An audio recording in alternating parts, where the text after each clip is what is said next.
اللہ رب العزت کی نعمتوں میں سے ایک نعمت اولاد کی نعمت ہے۔ اولاد ماں باپ کی آنکھوں کی ٹھنڈک ہوتی ہے۔ اولاد ماں باپ کے دل کا چین اور قرار ہوتی ہے۔ اولاد ماں باپ کے لیے راحت اور سکون کا ذریعہ ہوتی ہے۔ اولاد بوڑھے ماں باپ کے لیے بڑھاپے کے اندر سہارا بنتی ہے۔ اولاد ماں باپ کے مستقبل کا سہارا ہوتی ہے، بلکہ حقیقت یہ ہے کہ نیک اولاد اپنے والدین کے لیے صدقہ جاریہ بنتی ہے۔ حضرات انبیاء کرام ہمیں اللہ رب العزت کی بارگاہ کے اندر صرف اولاد کی دعا کرتے ہوئے نظر نہیں آتے، بلکہ حضرات انبیاء کرام اللہ تعالیٰ سے نیک اولاد کی دعا کیا کرتے تھے۔ حضرت ابراہیم علیہ السلام نے اللہ تعالیٰ سے دعا مانگی، رب ہب لی من الصالحین، اللہ مجھے نیک بیٹا عطا فرما۔ اللہ رب العزت نے ابراہیم علیہ السلام کی دعا کو قبول کرتے ہوئے آپ کو بیٹا اسماعیل ذبیح اللہ عطا فرما دیا۔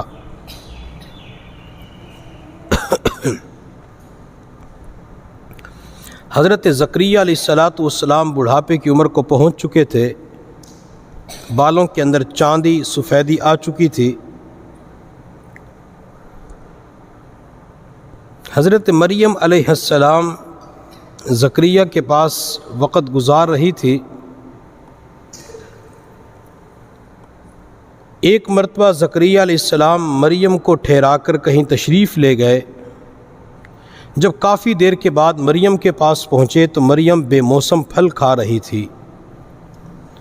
حضرت زکریا علیہ السلام نے فرمایا، یا مریم انا لکی ھذا، اے مریم تیرے پاس یہ پھل کہاں سے آئے؟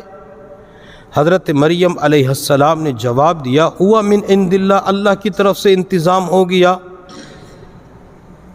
حضرت زکریا علیہ السلام نے اس وقت سوچا کہ جو اللہ مریم کو بند کمرے کے اندر بے موسم پھل دے سکتا ہے، وہ اللہ میری زندگی کے اندر اولاد کا موسم نہیں ہے، اس عمر کے اندر اولاد نہیں ہو سکتی، لیکن اللہ تعالیٰ بے موسم اولاد کا پھل ضرور دے گا۔ حضرت زکریا علیہ السلام نے اس موقع پہ دعا مانگی، رب ہب لی من لدنک ذریۃ طیبہ، اے اللہ نیک صالح پاکیزہ بیٹا عطا فرما۔ یہ دروازہ بند نہ کر لیں، دروازہ بند کر لیں۔ زکریا علیہ السلام نے نیک بیٹے کی دعا مانگی۔ اللہ رب العزت نے حضرت زکریا علیہ السلام کو بیٹا یحییٰ عطا فرمایا، جس کو اللہ نے بعد میں نبی بنا دیا۔ تو ماں باپ اللہ کی بارگاہ کے اندر نیک اولاد کی دعائیں کیا کرتے تھے۔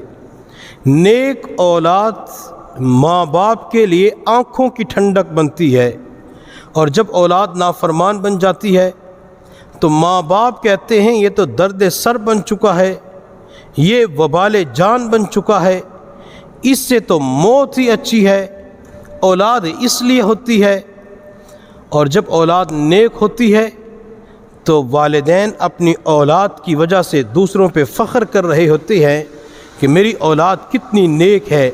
قرآن عظیم الشان کے اندر ایک دعا ہے، ربنا ہب لنا من ازواجنا وذریاتنا قرۃ اعین، اے اللہ ہمیں نیک اولاد عطا فرما، نیک بیویاں عطا فرما جو ہماری آنکھوں کی ٹھنڈک بن جائے۔ تو نیک اولاد ماں باپ کی آنکھوں کی ٹھنڈک ثابت ہوتی ہیں۔ ہمیں اپنی اولاد کے لیے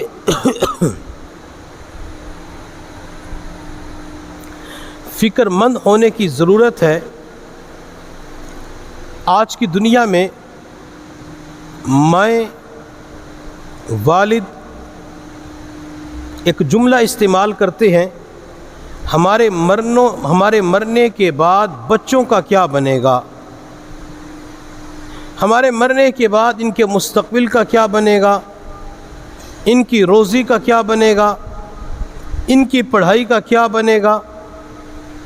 حالانکہ یہ جملہ یوں بھی تو استعمال کیا جا سکتا ہے، بچوں کے مرنے کے بعد بچوں کا کیا بنے گا، بچوں کی موت کے وقت ان کے ایمان کا کیا بنے گا، ان کی قبر کے سوالات کے جوابات کا کیا بنے گا، میزان کے ترازو کے اندر اعمال کو تولا جائے گا اس وقت کیا بنے گا، ان کی آخرت کا کیا بنے گا۔ میرے اللہ نے قرآن عظیم الشان میں سورۃ الاعلیٰ کے اندر فرمایا،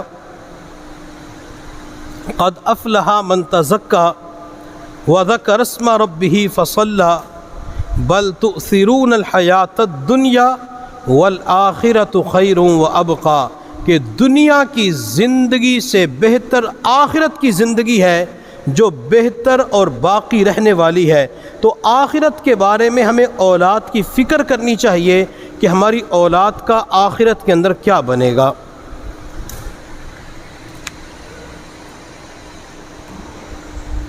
پانی دیجیے گا۔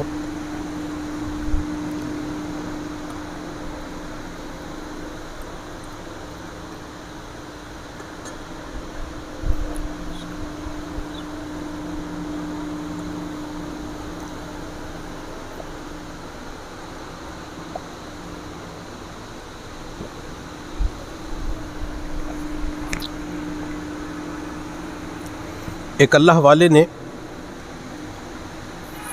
اپنے بیٹے کو پرچون کی دکان بنا کر دی۔ والد نے بیٹے سے کہا کہ بیٹا روزانہ شام کے وقت مجھے حساب و کتاب دینا ہے، کیا کمایا، کیا خرچ ہوا، کتنی سیل ہے، کتنا قرضہ ہے، کتنی پرافٹ ہے، کتنا نقصان ہے۔ بیٹا چند دن تک اپنے والد کو حساب و کتاب دیتا رہا۔ چند دن کے بعد کہنے لگا، ابو یہ روزانہ کا حساب و کتاب دینا میرے لیے مشکل ہوتا ہے، میں آپ کو روزانہ کا حساب و کتاب نہیں دے سکتا۔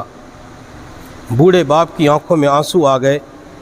بوڑھے باپ نے رو کے کہا، بیٹا دکان کا چلانا مقصود نہیں تھا، تجارت کروانا مقصود نہیں تھا، بلکہ دکان بنا کر دینا آپ کو ایک سبق سکھانا تھا، آپ کو تعلیم دینی تھی۔ تو نوجوان اپنے بوڑھے والد کی طرف دیکھ کر کہنے لگا، ابو دکان کے اندر بھی سبق ہوتا ہے، دکان کے اندر بھی تعلیم تربیت ہوتی ہے۔ بوڑھے باپ نے کہا، بیٹا جب تو اپنے بوڑھے باپ کو ایک دن کا حساب و کتاب نہیں دے سکتا تو اپنے اللہ کو زندگی کے پل پل کا حساب کیسے دے گا۔ سیدنا عثمان غنی رضی اللہ تعالی عنہ، جن کو نبی علیہ الصلوۃ والسلام نے کئی مرتبہ اپنی مبارک زبان سے جنت کی بشارت دی، وہ عثمان غنی رضی اللہ تعالی عنہ جن کو میرے محبوب صلی اللہ علیہ وسلم نے اپنی 2 بیٹیاں یکے بعد دیگرے نکاح کے اندر دی، وہ عثمان غنی جن کے بارے میں نبی علیہ السلام نے فرمایا، الا استحیی من رجل تستحیی منہ الملائکہ، کہ میں اس بندے سے حیا کیوں نہ کروں جس سے اس سے آسمان کے فرشتے بھی حیا کرتے ہیں۔ وہ عثمان غنی رضی اللہ تعالی عنہ جن کو میرے پیغمبر نے ہاتھ اٹھا کے دعا دی، اللہم عثمان رضیت عنہ فرض عنہ، اللہ میں عثمان سے راضی ہو گیا، اللہ آپ بھی عثمان سے راضی ہو جائیے۔ وہ عثمان غنی رضی اللہ تعالی عنہ جس نے سب کچھ پیغمبر کے قدموں پہ نثار کر دیا، یہ عثمان غنی رضی اللہ تعالی عنہ فرمایا کرتے تھے، لو وقفت بین الجنت والنار، اگر قیامت کے دن اللہ تعالیٰ نے جنت اور جہنم کے درمیان کھڑا کر کے عثمان سے پوچھا، عثمان تیرے سامنے 2 راستے ہیں، ہم تیری زندگی کے پل پل کا حساب و کتاب لیتے ہیں، جو رزلٹ آئے گا، نتیجہ نکلے گا، اس کے مطابق فیصلہ کر دیا جائے گا۔ عثمان دوسرا آپشن یہ ہے، ہم تیرا حساب و کتاب نہیں لیتے، تجھے مٹی بنا دیتے ہیں۔ سیدنا عثمان غنی رضی اللہ تعالیٰ عنہ فرمایا کرتے تھے، میں اللہ کو اپنی پسند بتلاؤں گا، اللہ میں زندگی کے پل پل کا حساب و کتاب نہیں دے سکتا، اللہ میرے لیے حساب و کتاب دینا مشکل ہے، اللہ تو مجھے مٹی بنا دے، میں مٹی ہونے کو پسند کرتا ہوں۔ یہ آخرت کی فکر تھی۔ تو جب یہی فکر ہم اپنے بچوں کے بارے میں رکھیں گے تو اللہ تعالی ہمارے بچوں کو اس فکر کی وجہ سے نیک بنا دیں گے۔ حضرت بہلول دانا رحمۃ اللہ علیہ فرماتے ہیں کہ میں ایک مرتبہ گراؤنڈ کے قریب سے گزر رہا تھا تو میں نے چند بچوں کو کھیلتے ہوئے دیکھا۔ ان بچوں کے اندر ایک بچہ سب سے الگ تھلگ چٹان کے اوپر بیٹھا ہوا تھا، غم زدہ اداس تھا۔ حضرت بہلول فرماتے کہ میں اس بچے کے قریب گیا، میں نے جا کر کہا، بیٹا یہ دن تو اچھلنے کودنے کے دن ہے، خوشی کی ایام ہے، تو ان بچوں کے ساتھ کیوں نہیں کھیلتا؟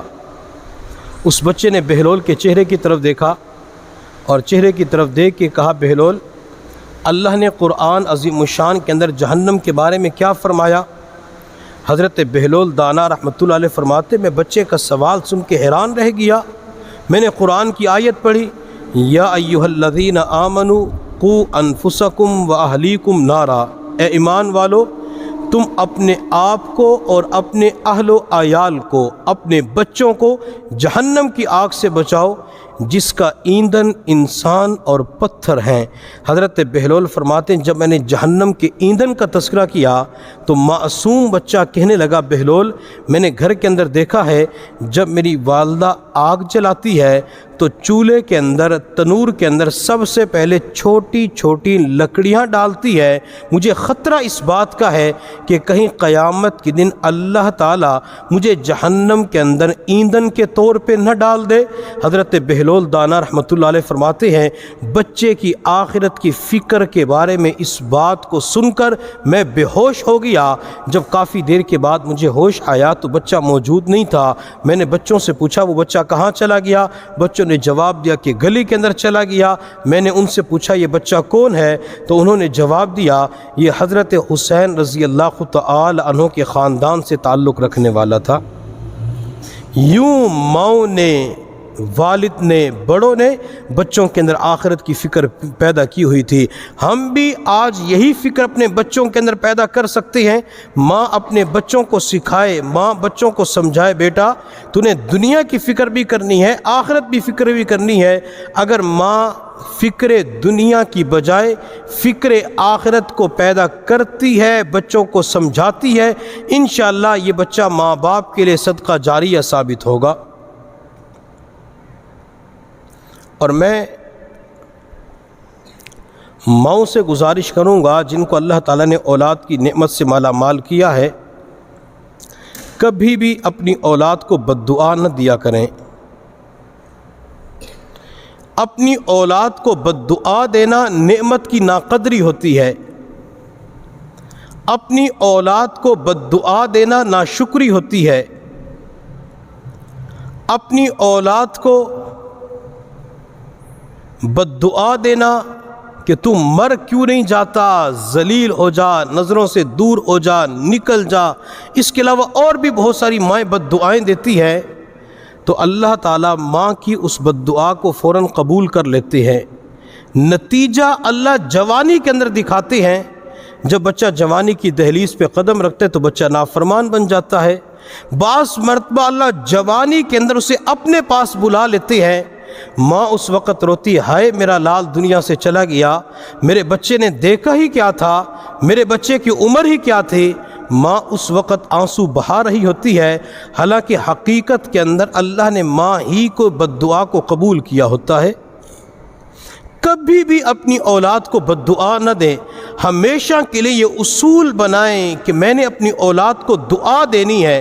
یہ اپنوں کو دعا دینا میرے محبوب صلی اللہ علیہ وسلم کی مبارک سنت ہے، بلکہ میرے محبوب کا معمول تو یہ تھا، آپ نے جہاں اپنوں کو دعائیں دی ہیں وہاں میرے محبوب نے غیروں کو بھی دعائیں دی ہیں۔ کسی کہنے والے نے کیا خوب کہا، جو عاصی کو کملی میں اپنی چھپا لے، عاصی نافرمان کو کہتے ہیں، جو عاصی کو کملی میں اپنی چھپا لے، جو زخم کھا کر بھی دشمن کو دعا دے، اسے اور کیا نام دے گا زمانہ، وہ رحمت نہیں ہے تو اور کیا ہے۔ میرے محبوب صلی اللہ علیہ وسلم طائف کے میدان طائف کی طرف تشریف لے گئے، ان لوگوں نے حضور صلی اللہ علیہ وسلم کے ساتھ جو سلوک کیا وہ آج ہم سب کے سامنے ہے۔ میرے محبوب کا پورا جسم لہولہان ہو چکا تھا، آپ کے نعلین مبارک خون سے بھر چکے تھے۔ نبی علیہ الصلوۃ والسلام کو مجبوراً ایک باغ کے اندر پناہ لینی پڑی۔ اللہ نے جبرائیل کو بھیجا، عرض کیا یا رسول اللہ، اللہ فرماتے ہیں اگر آپ چاہیں طائف والوں کو دو پہاڑوں کے درمیان کچل دیا جائے۔ میرے محبوب صلی اللہ علیہ وسلم نے طائف والوں کو بد دعا نہیں دی، آپ علیہ السلام نے انتقامی جذبات کا اظہار نہیں فرمایا، بلکہ میرے محبوب نے طائف والوں کو دعا دی تھی، اللہم اہد قومی فإنہم لا یعلمون، اللہ میری قوم جانتی نہیں ہے، اللہ میری قوم کو ہدایت دے دے۔ نبی علیہ الصلوۃ والسلام نے طائف والوں کے بارے میں کہا، اللہ یہ میری قوم ہے، اللہ یہ اپنے لوگ ہیں جنہوں نے پتھر مار کے جسم لہولہان کیا، نبی علیہ السلام انہیں اپنا فرما رہے ہیں۔ اور آج ماں غصے کے اندر ہو کے بیٹے سے کہہ دیتی ہے تو میرا نہیں ہے، چل یہاں سے دور ہو جا، ماں اپنے ہی لال کو اپنے سے دور کر دیتی ہے، ماں اپنے ہی لال کو بد دعا دینا شروع کر دیتی ہے۔ کبھی بھی اپنے لال کو مائیں بد دعا نہ دیا کریں، بلکہ اپنی اولادوں کو نیک دعائیں دیا کریں۔ ماں اپنی اولاد کو یہ دعا دے سکتی ہے، اللہ میرے بیٹے کو حافظ بنا، بیٹا اللہ تجھے قرآن کا قاری بنائے، بیٹا اللہ تجھے دین کا داعی بنائے، بیٹا اللہ تجھے دین کا خادم بنائے، بیٹا اللہ تجھے قرآن کا عاشق بنائے، بیٹا اللہ تعالیٰ تجھے وقت کا ولی بنائے، وقت کا مجدد بنائے، وقت کا غوث قطب ابدال بنائے، بیٹا اللہ تجھے اپنی معرفت پہچان عطا فرمائے، اللہ تعالیٰ تجھے اپنی محبت اپنا عشق عطا فرمائے، بیٹا اللہ تجھے دنیا کے اندر خوشیاں عطا فرمائے، بیٹا دوسروں کے لیے تو سکھ کا ذریعہ بنے، کسی کو دکھ پہنچانے والا نہ بنے، اللہ تیرے ذریعے لوگوں کو خوشیاں پہنچائیں۔ جب ماں اس قسم کی دعائیں اولاد کو دے گی تو کیا اللہ تعالیٰ ماں کی زبان سے نکلنے والی دعاؤں کو قبول نہیں فرمائیں گے؟ اللہ ضرور قبول فرماتے ہیں۔ کسی کہنے والے نے کیا خوب کہا، دور بیٹھا کوئی تو دعائیں دیتا ہے، دور بیٹھا کوئی تو دعائیں دیتا ہے، میں ڈوبتا ہوں سمندر اچھال دیتا ہے۔ ماں کی دعا ہوتی ہے، والد کی دعا ہوتی ہے، پریشانیاں آتی ہیں، اللہ تعالیٰ اس بچے کو پریشانیوں سے محفوظ فرما دیتی ہے۔ میرے محبوب صلی اللہ علیہ وسلم ایک مرتبہ حضرت طلحہ رضی اللہ تعالی عنہ کی تیمارداری کے لیے تشریف لے گئے۔ یہ تیمارداری کرنا، بیمار پرسی کرنا میرے محبوب صلی اللہ علیہ وسلم کی مبارک سنت اور مبارک عمل ہے، لیکن آج کے دور میں ہم نے بیمار پرسی کے اندر اپنی طرف سے چند چیزوں کو شامل کر کے بیمار پرسی کو مشکل بنا دیا۔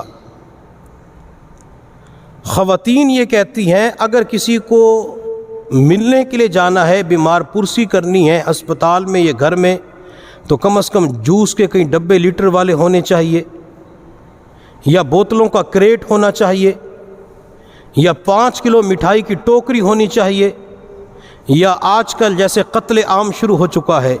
قتل عام جانتے ہیں؟ میں نے چند دن پہلے کسی سے کہا کہ ملک پاکستان میں قتل عام شروع ہو گیا، تو لوگوں نے یوں کر کے دیکھنا شروع کر دیا، تو کہتے کیسے، کون قتل ہو گیا، کہاں پہ قتل ہو گیا، کس نے کیا؟ تو میں نے قتل عام شروع ہو چکا ہے۔ پھر بھی نہیں سمجھے، تو میں نے کہا آم کے اوپر چھریاں چلائی جا رہی ہیں نا، جہاں دیکھو کوئی آم کو کاٹ رہا ہے تو کوئی اس کو گرینڈ کر کے ملک شیک بنا رہا ہے، تو کوئی آم کا اچار بنا رہا ہے، تو یہ قتل عام شروع ہو چکا ہے۔ تو خواتین کہتے ہیں جب تک آم کی پیٹی نہیں ہوگی، ملتانی آم تو پھر مشہور ہوتا ہے، جب تک یہ نہیں لے کے جائیں گے تو بیمار پرسی نہیں ہو سکتی۔ یہ تمام چیزیں ہم نے اپنی طرف سے شامل کر لی ہیں، ورنہ ذخیرے احادیث کے اندر یہ نہیں لکھا ہوا کہ جب بندہ کسی کی بیمار پرسی کے لیے جائے تو اس وقت کوئی نہ کوئی چیز لے کے جائے۔ ہاں یہ حدیث کے اندر ضرور ملتا ہے تعادو تحابو، ہدیہ دو محبت بڑھے گی، لیکن یہ کہاں لکھا ہو کہ جب بھی بیمار پرسے کے لیے جائیں تو جوس لے کے جائیں، بوتل لے کے جائیں، وہاں پہ مٹھائی لے کے جائیں، تو پھلوں کی ٹوکری پیٹی لے کے جائیں۔ یہ خواتین نے مردوں کے لیے تیمارداری کو مشکل بنا دیا۔ ان چیزوں کو اپنی زندگیوں سے نکالے تاکہ تیمارداری کرنا، بیمار پرسی کرنا ہمارے لیے آسان ہو جائے۔ بعض مرتبہ مرد اپنی خواتین سے کہتے فون کے اوپر بیمار پرسی کر لیتے، کہتے وہاں جانا ضرور ہے، وہ کیا کہیں گے کہ ہمارے پاس بیمار پرسی کے لیے نہیں آئے۔ بعض مرتبہ خاوند کے پاس، والد کے پاس، بیٹے کے پاس کرائے کے پیسے نہیں ہوتے، بعض مرتبہ ایسی حالت آ جاتی ہے پٹرول کے پیسے نہیں ہوتے، لیکن خواتین مجبور کرتے ہیں کہ قرضہ اٹھا لو، سفر کے پیسے علیحدہ، خرچے کے پیسے علیحدہ۔ تو خواتین بار بار اپنے مردوں کو مجبور نہ کیا کریں۔ شریعت مطہرہ کے اندر بڑی آسانی ہے، اگر کوئی بندہ بیمار پرسی کرنے کے لیے جا سکتے تو ٹھیک ہے، ورنہ فون کے اوپر بھی بیمار پرسی کی جا سکتی ہے، بندہ خالی ہاتھ بھی جا سکتا ہے۔ کچھ لے جانا چاہے تو شریعت مطہرہ نے اس کی بھی اجازت دی ہے، لیکن بیمار پرسی کرنے کے لیے ضرور جائیں۔ میرے محبوب صلی اللہ علیہ وسلم نے فرمایا جو صبح کے وقت کسی کی بیمار پرسی کرتا ہے، اللہ تعالیٰ کے 70,000 فرشتے شام تک اس کی مغفرت کی دعا کرتے ہیں۔ بندہ شام کے وقت تیمارداری کرنے کے لیے جاتا ہے تو صبح تک 70,000 فرشتے اس کی مغفرت کی دعا کرتے ہیں۔ ہمیں تو پیارا عمل، پیارا طریقہ نبی علیہ السلام نے بتایا ہے۔ تو نبی علیہ السلام طلحہ کی تیمارداری کے لیے تشریف لے گئے۔ آپ علیہ السلام جب طلحہ کے پاس پہنچے تو طلحہ بے ہوش تھے، لیٹے ہوئے تھے۔ آپ علیہ السلام نے طلحہ کی طرف دیکھ کے فرمایا چند لمحوں کا مہمان ہے، جوانی کی عمر ہے۔ پیغمبر نے فرمایا کہ جب طلحہ دنیا سے چلا جائے تو مجھے اطلاع کر دینا۔ تھوڑی دیر کے بعد طلحہ کی آنکھ کھلی۔ طلحہ کا گھر مدینہ طیبہ سے کچھ فاصلے پر دیہات کے اندر تھا۔ تو طلحہ کو بتایا کہ اللہ کے نبی تشریف لائے تھے آپ کی بیمار پرسی کے لیے، اور نبی علیہ السلام نے یوں فرمایا۔ حضرت طلحہ رضی اللہ تعالی عنہ نے اپنے گھر والوں سے کہا کہ اگر میرا رات کے وقت انتقال ہو جائے تو اللہ کے نبی کو اطلاع نہ دینا، دن کو انتقال ہو جائے تو اللہ کے نبی کو اطلاع دے دینا۔ تو لوگوں نے کہا طلحہ اللہ کے نبی آئیں گے، برکتیں ہوں گی، سعادت ہوگی، مقام ہوگا، اعزاز ملے گا، یا آپ کیا کہہ رہے ہیں کہ رات کے وقت دنیا سے جاؤں تو اللہ کے نبی کو اطلاع نہ کرنا؟ حضرت طلحہ رضی اللہ تعالی عنہ نے کہا جب نبی علیہ السلام اپنے گھر سے میرے گھر کی طرف تشریف لائیں گے تو راستے کے اندر یہودیوں کے مکانات ہیں، ہو سکتا ہے کہ رات کے وقت کوئی یہودی آپ کو نقصان پہنچا دے، اور میں نہیں چاہتا کہ میری وجہ سے اللہ کے نبی کو کوئی تکلیف پہنچے۔ اللہ کی شان، طلحہ نے وصیت کی اور رات کے وقت ان کا انتقال ہو گیا۔ طلحہ کی وصیت کے مطابق رات کو غسل دے کر، کفن پہنا کر، نماز جنازہ پڑھ کے ان کی تدفین کر دی۔ اگلے دن حضور صلی اللہ علیہ وسلم کو اطلاع دی یا رسول اللہ طلحہ دنیا سے جا چکے ہیں۔ میرے محبوب نے فرمایا مجھے اطلاع کیوں نہ دی؟ اللہ کے نبی طلحہ کی وصیت یہ تھی۔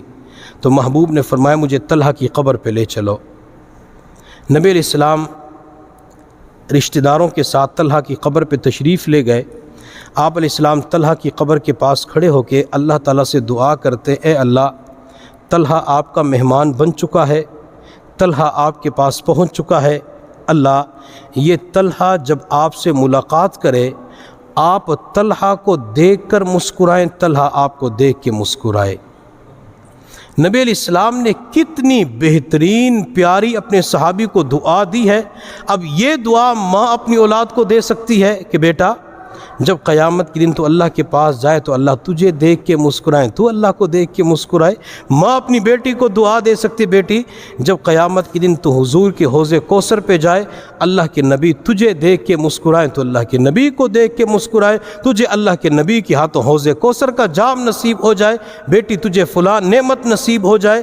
تو جب اس قسم کی آخرت کے اعتبار سے بچوں کو دعائیں دی جائیں گی تو بچوں کے اندر آخرت کی فکر پیدا ہوگی، آخرت کا شوق پیدا پیدا ہوگا وہ اپنی ماں سے، والد سے آخرت کے بارے میں سوال کریں گے، امی یہ آخرت کیا ہوتی ہے، امی جنت کیا ہوتی ہے، امی دوزخ کیا ہوتی ہے، پل صراط کیا ہوتی ہے، میزان کا ترازو کیا ہوتا ہے۔ تو جب ماں ان چیزوں کا تذکرہ کرے گی تو بچوں کے اندر پھر جنت کا شوق اور جہنم کا ڈر پیدا ہو جائے گا۔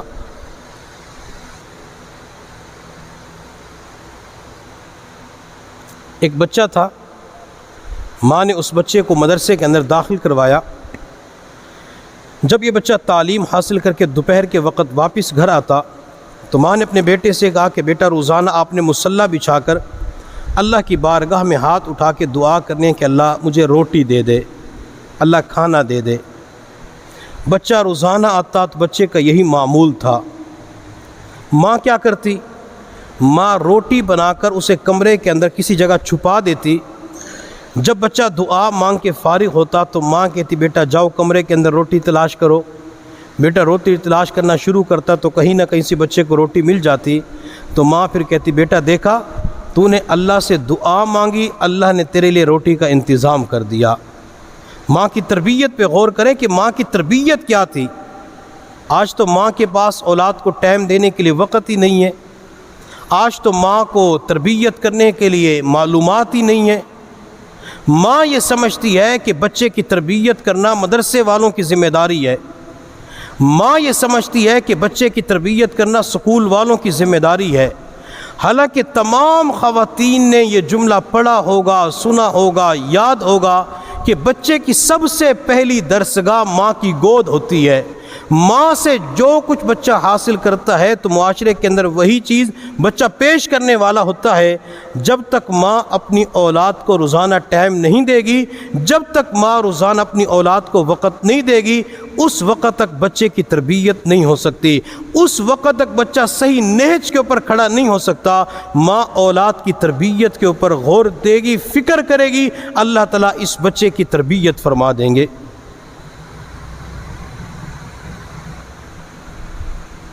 ایک وقت تھا جب بچہ کچھ بڑا ہوتا، بولنا شروع کرتا، ہاتھ ہلانے شروع کرتا تو ماں بچے کو مکتب میں داخل کروایا کرتی تھی۔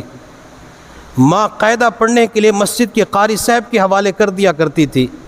آج بچہ تھوڑا سا چست ہوتے تو ماں اس کے ہاتھ میں موبائل پکڑا دیتی ہے، اور ماں پورے خاندان کے اندر برادری والوں سے کہ میرا بیٹا موبائل یوں چلاتا ہے، میرا بیٹا گیم یوں کھیلتا ہے۔ میری ماں، میری بہن، میری بیٹی تو اپنی اولاد کو کس طرف لگا رہی ہے؟ تو نے تو اولاد کو انبیاء اور صحابہ کے نقش قدم پہ چلانا تھا، لیکن تو نے بچے کے ہاتھ میں موبائل دے کر ہر کام کے اندر اسے سست بنا دیا، یہ سستی کے اندر مبتلا ہو گیا، کام چور ہو گیا، ماں باپ کا نافرمان بن گیا۔ پھر ماں بات کے اندر روتے بیٹا میری بات نہیں مانتا۔ ماں تیرا اپنا بھی تو قصور ہے کہ تو نے بچے کی تربیت نہ کی، تو نے بچے کے ہاتھ میں قرآن دینے کی بجائے موبائل پکڑا دیا، تو نے بچے کا اللہ کی ذات پہ یقین بٹھانے کی بجائے مختلف چیزوں کے اوپر یقین بنا دیا۔ اگر ماں ابھی بھی فکر نہیں کرے گی تو ڈر اس بات کا ہے کہ بچے کو کہیں غلط سنگت نہ مل جائے، اور بعض مرتبہ ایسا بھی ہوتا ہے غلط سنگت کی وجہ سے بچے کا ایمان خطرے کے اندر پڑ جاتا ہے۔ ماؤں کو خود فکر کرنی چاہیے کہ میں نے بیٹے کو نیک کیسے بنانا ہے۔ تو ماں اپنے بیٹے کو، میں بات کر رہا تھا، روزانہ سکھاتی کہ بیٹا اللہ سے مانگو۔ ایک مرتبہ ایسا ہوا، ماں کہیں سفر پہ گئی ہوئی تھی تو ماں کو آنے کے اندر تاخیر ہو گئی۔ جب ماں نے وقت دیکھا کہ بچے کے مدرسے سے آنے کا وقت ہو چکا ہے، لیکن گھر پہنچنے کے اندر مجھے اتنا وقت لگ سکتا ہے، تو ماں نے چلتے چلتے اللہ سے دعا کرنا شروع کر دی، اللہ میرا بیٹا گھر آ چکا ہوگا، اللہ میں نے اپنے بیٹے کا آپ کی ذات کے اوپر یقین بنایا تھا، اللہ آج میرے بچے کے یقین کو ٹوٹنے سے بچا لے۔ اللہ اگر آج بچے کو روٹی نہ ملی تو میرے بچے کا یقین ٹوٹ جائے گا، اللہ میری محنت ضائع ہو جائے گی۔ ماں کو کتنی فکر ہے کہ اللہ میری محنت کو ضائع ہونے سے بچا، اللہ میں نے محنت کی ہے تو مجھے اس محنت کا پھل اور صلہ ضرور چاہیے۔ ماں دعا کرنا شروع کرتی ہے۔ دوسری جانب بچہ گھر کے اندر آیا، دیکھا ماں گھر پہ نہیں ہے، بچے نے مصلی بچھایا، اللہ سے دعا مانگی، اللہ مجھے روٹی دے دے، بھوک لگی ہوئی ہے، مدرسے سے پڑھ کے آیا ہوں۔ بچہ دعا مانگ کے کمرے کے اندر گیا تو کمرے کے اندر روٹی پہلے سے رکھی ہوئی تھی۔ آج بچے کو روٹی تلاش بھی نہیں کرنی پڑی، بچے نے روٹی کھائی، پانی پیا، بچہ سو جاتا ہے۔ ماں کافی دیر کے بعد جب گھر کے اندر داخل ہوئی تو ماں نے بچے کو دیکھا بچہ سویا ہوا ہے۔ ماں نے جلدی جلدی روٹی بنائی، روٹی بنانے کے بعد کمرے کے اندر چھپا دی اور اپنے بیٹے سے کہا کہ بیٹا اٹھو روٹی تلاش کرو۔ تو بیٹا اٹھ کے ماں کی طرف دیکھ کر کہنے لگا امی آج جب میں گھر پہ آیا میں نے دعا مانگی، دعا مانگ کے جو ہی میں کمرے کے اندر آیا امی وہاں روٹی پڑی ہوئی تھی۔ امی میں نے روٹی کا پہلا لقمہ منہ کے اندر رکھا، مجھے اتنا مزہ آیا، اتنی لذت ملی کہ اس لذت کو میں الفاظ کے اندر بیان نہیں کر سکتا۔ امی مجھے سکون کی نیند آئی ہے۔ ماں نے اسی وقت اللہ کا شکر ادا کیا، اللہ تیرا شکر ہے تو نے میری محنت کو ضائع ہونے سے بچا لیا، اللہ تیرا شکر ہے تو نے میری اولاد کا یقین ٹوٹنے سے بچا لیا۔ اب یہ بچہ کون تھا جس کی فکر ماں نے کی، ماں نے تربیت کی؟ اس بچے کو آج کی دنیا خواجہ قطب الدین بختیار کاکی رحمۃ اللہ علیہ کے نام سے یاد کرتی ہے۔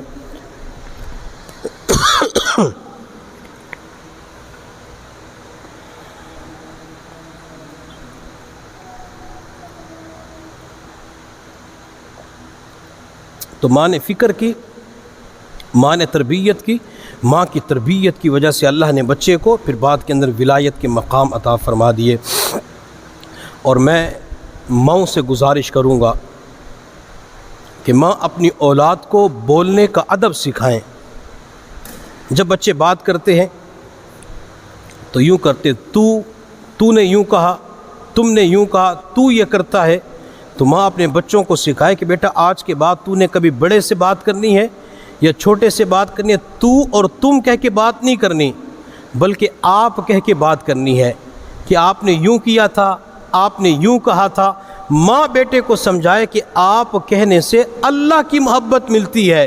حضور صلی اللہ علیہ وسلم نے فرمایا اپنی اولاد کو 3 چیزیں سکھاؤ، اللہ کی محبت سکھاؤ، رسول اللہ کی محبت سکھاؤ، اہل بیت کی محبت سکھاؤ۔ ماں اللہ کی محبت سکھائے کہ بیٹا آپ کہنے سے اللہ خوش ہوتا ہے، آپ کہنے سے بڑوں کا ادب ہو جاتا ہے۔ تو بچہ کہے گا ہاں امی میں آج کے بعد آپ کہہ کے بات کروں گا۔ ماں پھر بچے کو کہے کہ بیٹا جواب کے اندر ہاں نہیں کہنا ہوتا بلکہ جی ہاں کہنا ہوتا ہے۔ جب ماں یہ لفظ سکھائے گی تو بچے کے اندر یہ جملے آہستہ آہستہ زبان کے اوپر آئیں گے اور اس بچے کی معاشرے کے اندر پھر بہترین مثالیں پیش کی جائیں گی۔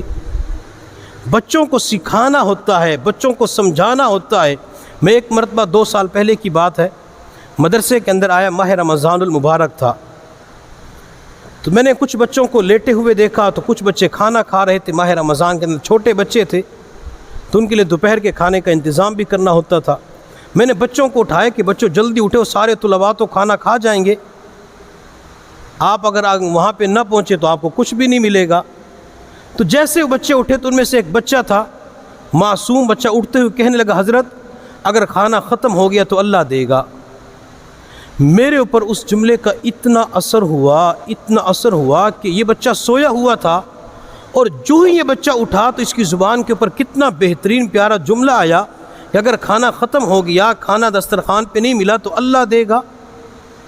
یہ یقین ماں نے بچپن کے اندر بچوں کا بنانا ہوتا ہے کہ بیٹا اللہ دیتا ہے، اللہ روزی دیتا ہے، اللہ روٹی دیتا ہے، اللہ بوٹی دیتا ہے، اللہ کھانا دیتا ہے، اللہ عزت دیتا ہے۔ جب ماں بچپن ہی سے بچوں کو یہ باتیں سکھائے گی تو انشاءاللہ بچہ پھر اللہ رب العزت کا فرما بردار بن جائے گا، کبھی اپنے رب کی نافرمانی نہیں کرے گا۔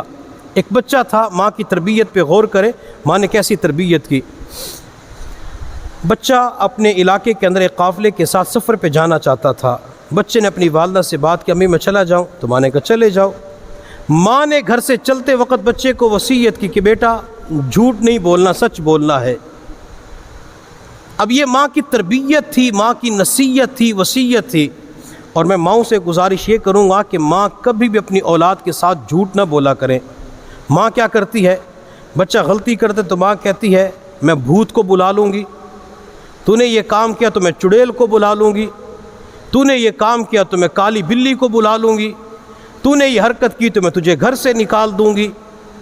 اب ماں نے کسی بھوت اور چڑیل کو تو بلانا نہیں ہوتا، اللہ نہ کرے خدا نہ خواستہ اگر گھر کے اندر چڑیل یا بھوت آ جائے تو سب سے پہلے ماں ہی بھاگنے والی ہوگی۔ وہ بھاگنے کے اوپر ایک لطیفہ یاد آیا، ایک پیر صاحب تھے،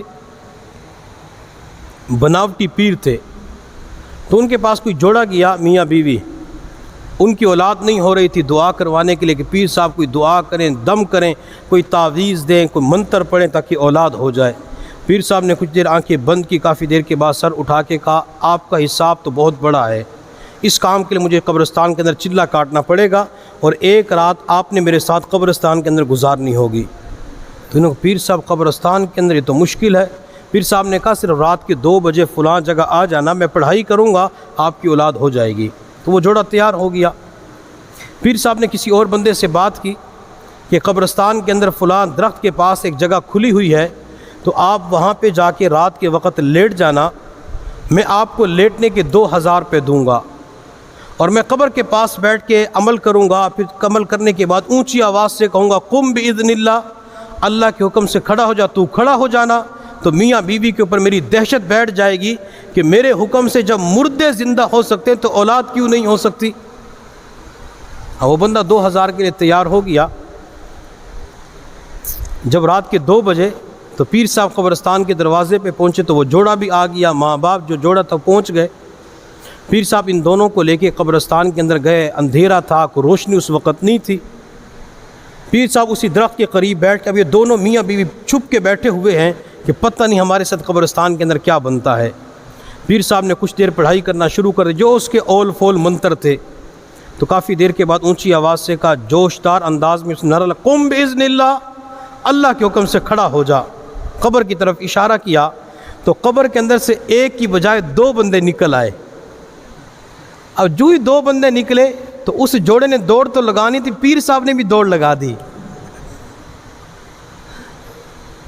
کہ میں نے تو ایک بندے کو قبر کے اندر لیٹنے کے لیے بھیجا تھا، لیکن یہاں سے 2 بندے نکل آئے۔ پیر صاحب کو گھر جا کے بخار ہو گیا۔ اگلے دن پیر صاحب نے اس بندے کو بلایا جسے 2000 روپے دیے تھے کہ بھائی میں نے تو آپ سے کہا تھا کہ قبر کے اندر لیٹ جانا، 2000 دوں گا، تو یہ دوسرا بندہ کون تھا؟ تو اس نے کہا پیر صاحب رات کا وقت اور قبر کے اندر جا کے لیٹنا مجھے تو لگتا تھا ڈر، میں نے کسی اور بندے سے کہا کہ آپ کو 1000 روپے دوں گا، میرے ساتھ قبر میں لیٹ جانا۔ تو ماں بعض مرتبہ کہتی ہے بھوت بلاؤں گی، چڑیل بلاؤں گی، جن بلاؤں گی، حالانکہ ماں بلاتی نہیں ہے، ماں کو سب سے زیادہ ڈر لگ جاتا ہے کہ اگر آ گئی تو میرا کیا بنے گا۔ تو یہ جو ماں کہتی ہے نا کہ میں اس حرکت کے اوپر اس کو بلاؤں گی، گھر سے نکال دوں گی، لیکن ماں کسی کو نہیں بلاتی، گھر سے نہیں نکالتی، تو بچہ یہ سوچتا ہے کہ میری ماں ہر وقت مجھ سے جھوٹ بولتی رہتی ہے۔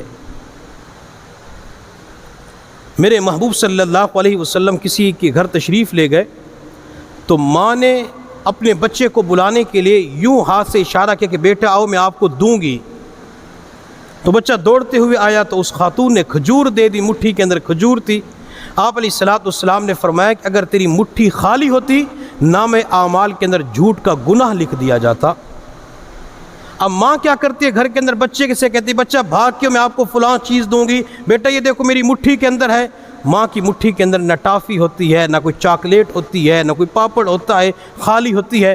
بچہ آتا ہے دیکھتا ہے کچھ بھی نہیں ہے، تو اس بچے کے اوپر اس کا اتنا اثر پڑتا ہے، بچہ یہ سمجھتا ہے کہ میری ماں کے اندر تو جھوٹ ہی جھوٹ پایا جاتا ہے۔ کبھی بھی ماں اپنے بچے کے ساتھ یہ معاملہ نہ کرے، اور جب ماں اپنے بچے کے ساتھ کوئی وعدہ کرتی ہے، بچہ چاہے 1 سال کا ہے یا 18 سال کا ہے، ماں اس بچے کے ساتھ کیے ہوئے وعدے کو پورا کیا کرے۔ ماں اگر وعدے کو پورا کرے گی اس کا اثر بچے کے اوپر پڑے گا۔ بچہ یہ سوچے کہ جب ماں سچ بولتی ہے، وعدے کی پاسداری کرتی ہے، میں نے ماں کے نقش قدم پہ چلتے ہوئے سچ اور وعدے کی پاسداری کرنی ہے۔ تو اس بچے نے کہا کہ امی میں نے سفر پہ جانے، ماں نے کہا کہ آپ نے سچ بولنا ہے، جھوٹ نہیں بولنا۔ اللہ کی شان، راستے کے اندر ڈاکو نے اس پورے قافلے کو لوٹ لیا۔ ایک ڈاکو اس بچے کے قریب آیا، بچے کے سامان کی چیکنگ کی تو سامان کے اندر کوئی پیسے نہیں ملے۔ ڈاکو نے بچے سے پوچھا آپ کے پاس پیسے ہیں؟ تو بچے نے کہا جی ہاں۔ کہاں پہ ہیں؟ میری والدہ نے یہاں چھپا کے رکھے ہوئے ہیں۔ وہ سارے پیسے ڈاکو نے نکال لیے۔ تو ڈاکو اس بچے کو لے کر اپنے گرو کے پاس گیا، اپنے گینگ کے سردار کے پاس، کہ سردار جس بچے نے سچ بولا ہے۔ تو تو سردار نے کہا بیٹا آپ نے سچ کیوں بولا، یہ جھوٹ بول کے پیسہ بچا سکتے تھے؟ تو معصوم بچے نے جواب دیا میری ماں نے چلتے وقت مجھے نصیحت کی تھی بیٹا جھوٹ نہ بولنا، سچ بولنا، میں تو ماں کی نصیحت پہ عمل کر رہا تھا۔ جب بچے نے یہ بات کہی تو اس ڈاکو کے گرو کے اوپر اتنا زیادہ اثر ہوا، کہنے لگا جب یہ بچہ ہو کر نیکی کی زندگی گزارتا ہے ہمیں تو بڑے ہو کر نیکی کی زندگی گزارنی چاہیے۔ ڈاکوں کا پورا گینگ اللہ کے سامنے توبہ طیب ہو جاتا ہے۔ اس بچے کے سچ کی وجہ سے اللہ نے پورے گینگ کو توبہ کی توفیق عطا فرمائی۔ آج کی دنیا اس بچے کو شیخ عبد القادر جیلانی رحمۃ اللہ علیہ کے نام سے یاد کرتی ہے۔ یوں مائیں اپنی اولاد کی تربیت کیا کرتی تھی۔ ایک اللہ والے ایک بزرگ نہر کے کنارے جا رہے تھے اور شدت کی بھوک لگی ہوئی تھی، مانگ رہے تھے کہ اللہ کھانے کا انتظام ہو جائے۔ چلتے چلتے انہیں نہر کے اندر ایک سیب تیرتا ہوا نظر آیا۔ شدت بھوک کے اندر اس سیب کو جلدی سے اٹھا کے کھا لیا۔ کھانے کے بعد خیال آیا کہ میں نے تو اس کے مالک سے اجازت نہیں لی، یہ تو میرے لیے جائز ہی نہیں ہے، اگر قیامت کے دن اللہ نے پوچھ لیا میں کیا جواب دوں گا؟ چنانچہ واپسی پہ چلنا شروع کر دیا کہ کہیں پہ کہیں باغ نظر آئے گا تو یہ باغ پھل اسی باغ کا ہوگا۔ تو ایک باغ کے قریب پہنچے، اس باغ کے جو درخت تھے اس کی شاخیں نہر کی طرف جھکی ہوئی تھی اور وہاں سے پھل گر کے نہر کے اندر تیرتے ہوئے جا رہا تھا۔ تو یہ بندہ باغ کے مالک کے پاس گیا اور جا کے کہا کہ اس طریقے سے میں نے سیب کھا لیا تو آپ مجھے معاف کر دیں، میں قیامت کے دن حساب و کتاب نہیں دے سکتا۔ تو اس نے کہا کہ آپ کو خدمت کرنی ہوگی تب جا کے معاف کر۔ اس نے کہا میں ہر قسم کی خدمت کرنے کے لیے تیار ہوں، آپ مجھے معاف کر دیں۔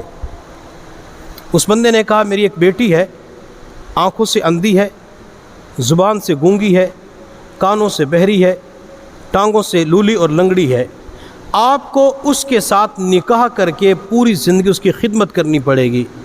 اس نے کہا میں اس کام کے لیے تیار ہوں،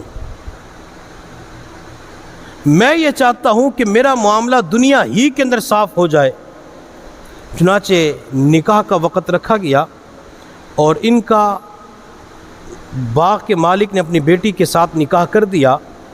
جب رات کے وقت خاوند اپنی بیوی کے پاس گیا تو دیکھ کے حیران رہ گیا، وہ تو کوئی حور پری تھی۔ اللہ نے بہترین حسن و جمال عطا کیا تھا، آنکھیں خوبصورت تھی، بولنے والی تھی، سننے والی تھی، ٹانگیں بھی سلامت تھی۔ تو اس نے کہا کہ آپ کے والد نے تو کہا تھا کہ وہ تو لولی ہے، اندھی ہے، لنگڑی ہے، کیا آپ کی کوئی اور بہن تو نہیں ہے؟ لڑکی نے کہا میں ماں باپ کی اکلوتی ہوں، میری کوئی بہن نہیں ہے۔ کہا میرے آپ کے والد نے مجھے یوں کہا تھا۔ حتیٰ کہ ان دونوں نے رات گزاری۔ جب صبح ہوئی تو سسر نے اپنے داماد سے پوچھا مہمان کو کیسے پایا؟ داماد اپنے سسر سے کہنے لگا آپ نے تو کہا تھا کہ وہ اندھی ہے، گونگی ہے، بہری ہے، لنگڑی ہے، اس کی تو آنکھیں بھی ہیں، سماعت بھی ہے، گویائی بھی ہے۔ سسر نے کہا کہ میں نے آپ سے کہا تھا کہ میری بیٹی اندھی ہے، اس کا مطلب یہ ہے کہ میری بیٹی نے آج تک کسی نامحرم کو بری نگاہ سے نہیں دیکھا، کسی نامحرم کے اوپر نظر نہیں ڈالی۔ میں نے آپ سے کہا کہ میری بیٹی گونگی ہے، اس کا مطلب یہ ہے کہ میری بیٹی نے آج تک کسی نامحرم کے ساتھ گفتگو نہیں کی۔ میں نے آپ سے کہا کہ میری بیٹی بہری ہے، میری بیٹی نے کانوں کے ساتھ کوئی گناہ کا کام نہیں سنا۔ میں نے کہا لولی لنگڑی ہے، اس نے بغیر اجازت کے ایک مرتبہ بھی گھر سے باہر قدم نہیں رکھا، اور میں یہ چاہتا تھا کہ میری نیک متقی تقیہ نقیہ پرہیزگار بیٹی کو ایسا آدمی ملے جس کے اندر اللہ کا خوف پایا جاتا ہو، اللہ کا ڈر پایا جاتا ہو۔ مجھے آپ سے بڑھ کر اللہ کا ڈر رکھنے والا کوئی بندہ نہیں ملا۔ میں نے اپنی نیک بیٹی کا نکاح آپ کے ساتھ کر دیا۔ چنانچہ وہ دل کے اندر خوف خدا رکھنے والے تھے، انہوں نے ارادہ کیا ہم اپنے بچوں کی تربیت ٹھیک کریں گے۔ چنانچہ اللہ تعالیٰ نے ان کو جو پہلا بیٹا عطا فرمایا اس بیٹے کا نام انہوں نے عبد القادر رکھا، جو بعد کے اندر شیخ عبد القادر جیلانی رحمۃ اللہ علیہ کے نام سے مشہور ہو گئے۔ تو یوں ماں باپ اولاد کی فکر کیا کرتے تھے۔ تو میں تمام ماؤں سے گزارش کروں گا کہ اپنی اولاد کی تربیت کی طرف فکر کرے، اولاد کی تربیت کرے، بچپن ہی سے بچوں کو سکھائیں۔ اب ماں کہے گی مجھے تو معلومات نہیں ہے، مجھے تو تربیت کرنا نہیں آتا، تو الحمدللہ ایسی کتابیں مل جاتی ہیں جس کے اندر یہ ساری چیزیں ہمیں پتہ چل جاتے کس طریقے سے بچوں کی تربیت کرنی ہے۔ میرے حضرت کی کتاب ہے پرورش اولاد کے بہترین اصول، وہ لے لی جائے۔ اسی طرح اولاد کی تربیت کے سنہری اصول وہ ہیں، اور بھی بہت ساری کتابیں تربیت اولاد کے حوالے سے ہیں۔ ملتان کے اندر مختلف مکتبے ہیں، وہاں پہ جا کے اولاد کی تربیت کے حوالے سے کتابیں مردوں کے ذریعے منگوائیں، ان کتابوں کا مطالعہ کریں، بچوں کی تربیت کریں۔ انشاءاللہ یہ بچے مستقبل کے اندر اس ملک اور دین کی خدمت کرنے والے بنیں گے۔ اللہ رب العزت کی بارگاہ میں دعا ہے اللہ تعالی ہمارے بچوں کو دین کی خدمت کے لیے قبول فرمائے۔ وآخر دعوانا ان الحمد للہ رب العالمین۔